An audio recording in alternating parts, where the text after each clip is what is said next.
Hello guys, तो मैं Sophia पर्सल reader से आपके लिए केमिस्ट्री के एक और नई वीडियो के साथ में, और हम यहाँ पर पढ़ रहे हैं हैलो एल्केन्स हैलो एरीन्स के वो टॉपिक्स जो हमने डिस्कस नहीं करे थे, उन टॉपिक्स को यहाँ पर हम डिस्कस करने वाले हैं।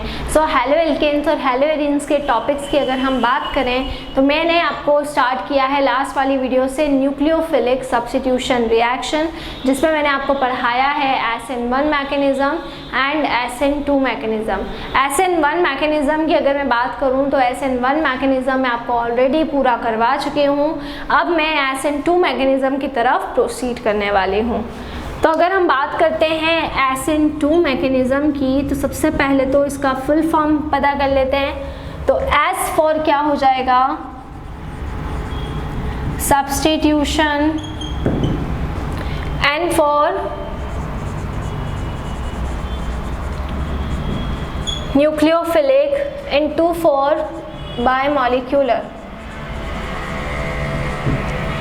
तो substitution, nucleophilic, bimolecular reaction, S for substitution, N for nucleophilic, और सेकंड का मतलब हो जाएगा बायोमॉलिक्यूलर। तो सब्स्टिट्यूशन, न्यूक्लियोफिलिक, बायोमॉलिक्यूलर रिएक्शन।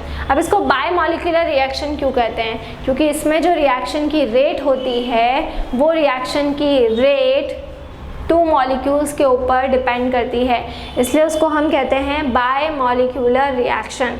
अब ये जो प्रोसेस होती है SN2, ये सिंगल स्टेप प्रोसेस है। इट इज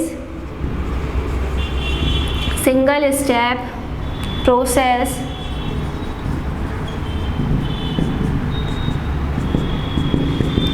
ठीक है। ये केवल एक ही स्टेप में क्या हो जाती है, ये केवल एक ही स्टेप में कंप्लीट हो जाती है। तो इसको हम क्या बोलते हैं, इसको हम कहते हैं सिंगल स्टेप प्रोसेस। ठीक है, एक ही स्टेप में कंप्लीट होने वाली प्रोसेस। अब ये प्रोसेस किस तरीके से होती है, देखिए सिंगल स्टेप प्रोसेस होती है, अकेली होती है। कार्बन और हैलोजन होते हैं, और कार्बन और हैलोजन की अगर हम बात करें तो कार्बन जो होता है, कार्बन के ऊपर हैलोजन की जो इलेक्ट्रोनेगेटिविटी होती है वो ज़्यादा होती है, तो आपको मालूम ही है। और कार्बन कैसा होता है, कार्बन होता है इलेक्ट्रॉन डेफिशिएंट हो जाता है, क्योंकि जितने भी मैक्सिमम बॉन्डेड इलेक्ट्रॉन्स होते हैं वो किसकी तरफ चले जाते हैं, वो चले जाते हैं हैलोजन की तरफ। सो इस पर हो जाता है पार्शियल नेगेटिव चार्ज, और इस पर आ जाता है पार्शियल पॉजिटिव चार्ज। ठीक है, ये एक ही स्टेप की प्रोसेस है। सब्स्टिट्यूशन मतलब हैलोजन का सब्स्टिट्यूशन होगा, तो कौन सब्स्टिट्यूशन करेगा, न्यूक्लियोफाइल आके सब्स्टिट्यूशन करेगा, लेकिन दोनों चीज़ें एक साथ होंगी, है ना। हैलोजन भी एक ही स्टेप में बाहर निकलेगा और न्यूक्लियोफाइल भी एक ही स्टेप में आकर अटैच होता है। तो यहाँ पर CX बॉन्ड था, मैं यहाँ पर किसको ले लूँगी, न्यूक्लियोफाइल को यहाँ पर ले लूँगी। ये न्यूक्लियोफाइल देखिए CX पर कार्बन के ऊपर क्या करेगा, अटैक करेगा, लेकिन ये कहाँ से अटैक करता है बेटा, एक बात ध्यान रखना कि जब ये वाली प्रोसेस आप करेंगे तो ये यहाँ पर बैक साइड से अटैक करेगा। आप इस न्यूक्लियोफाइल को इधर नहीं लिख सकते, आप यहाँ पर नहीं लिख सकते, क्योंकि जब सिंगल स्टेप में प्रोसेस होती है तो जो न्यूक्लियोफाइल होता है वो बैकवर्ड डायरेक्शन से पीछे की तरफ से क्या करता है, अटैक करता है। तो जो न्यूक्लियोफाइल है वो कहाँ से अटैक करेगा, देखिए यहाँ से अटैक करेगा। अब जैसे ही न्यूक्लियोफाइल इसके ऊपर आकर अटैक करता है, जैसे ही न्यूक्लियोफाइल इसके ऊपर आकर क्या करेगा, अटैक करेगा, तो वैसे ही क्या होगा, एक ट्रांजिशन स्टेट बन जाती है। ठीक है, तो कार्बन और हैलोजन, और साथ में कौन आके जुड़ता जाता है, nucleophile.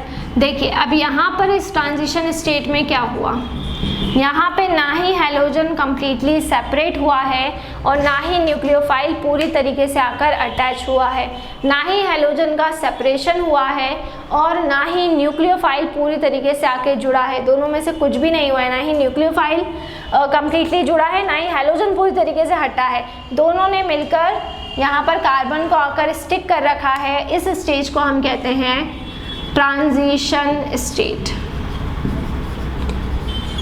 Which is highly unstable, जो कि बहुत ही ज़्यादा क्या होती है, अनस्टेबल होती है, बहुत ही ज़्यादा हाईली अनस्टेबल होती है। सो ये हो गई आपकी ट्रांजिशन स्टेट, जो कि बहुत ही ज़्यादा क्या होगी, बहुत ही ज़्यादा अनस्टेबल मानी जाएगी।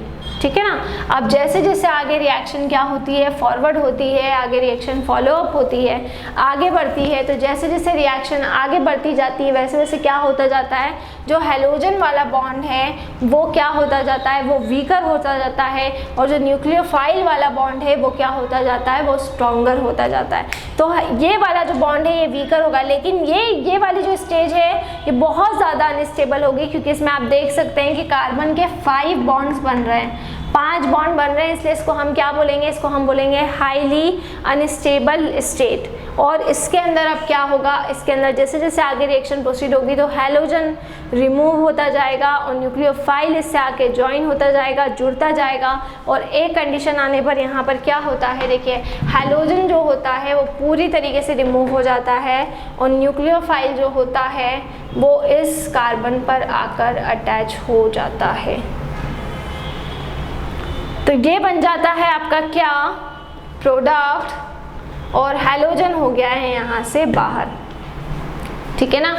तो यहाँ पर क्या हुआ देख सकते हैं आप, यहाँ पर न्यूक्लियोफाइल ने यहाँ पर आकर अटैक किया, सबसे पहले क्या बनाई, ट्रांजिशन स्टेट बनाई, ठीक है। उस ट्रांजिशन स्टेट में कार्बन के कितने बॉन्ड हो रहे हैं, 5 बॉन्ड्स हो रहे हैं, जिसमें न्यूक्लियोफाइल भी जुड़ा हुआ है और हैलोजन भी जुड़ा हुआ है, दोनों चीज़ें जुड़ी हुई हैं, ठीक है। दोनों में से किसी ने भी कार्बन को नहीं छोड़ा है, तो ट्रांजिशन स्टेट, लेकिन ये अनस्टेबल होती है।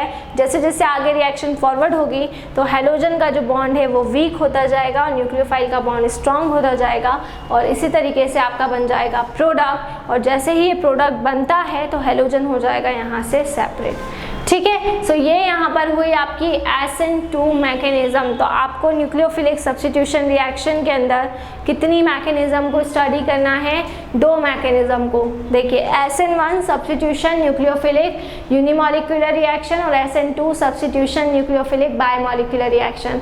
अगर SN1 की बात करते हैं तो वो 2 स्टेप प्रोसेस होती है। पहले स्टेप में न्यूक्लियोफाइल रिमूव हो जाता है, पहले स्टेप में हैलोजन रिमूव हो जाता है, कार्बोकेटाइन फॉर्म हो जाता है। सेकेंड स्टेप में इस कार्बोकेटाइन के ऊपर न्यूक्लियोफाइल आकर अटैक करता है, जिससे प्रोडक्ट बन जाता है। सेकेंडली अगर हम बात करें, ये तो हमारी फर्स्ट स्टेप की बात हुई, लेकिन अगर हम सेकेंडली बात करते हैं तो सेकेंड SN2 मैकेनिज्म होती है।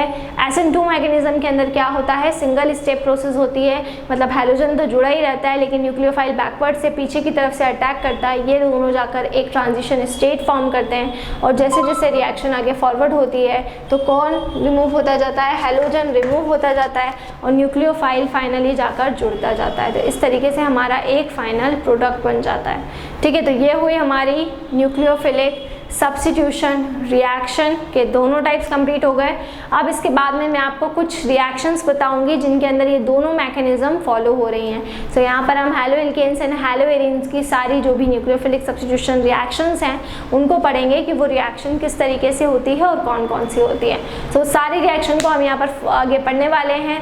आपको क्या करना है, 9th का कंटेंट 11th 12th का मैंने ऑलरेडी करवा रखा है। आपको प्लेलिस्ट के फोल्डर में जाना है, चैप्टर का नाम टाइप करना है और उससे आप उन टॉपिक्स को वहाँ पर डिस्कस कर सकते हैं। घर पर रहें, सुरक्षित रहें, बाहर ना निकलें, बहुत ज़रूरी हो तो ही बाहर निकलें।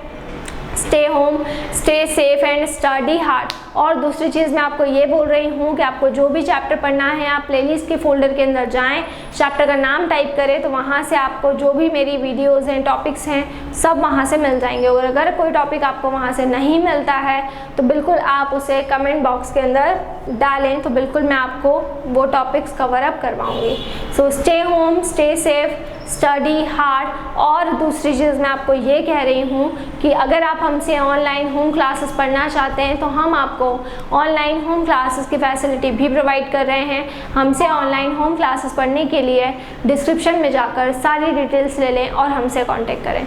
घर पर रहें, सुरक्षित रहें, बाहर ना निकलें, बहुत ज़रूरी हो तो ही बाहर निकलें। Stay home, stay safe, study hard. Thank you.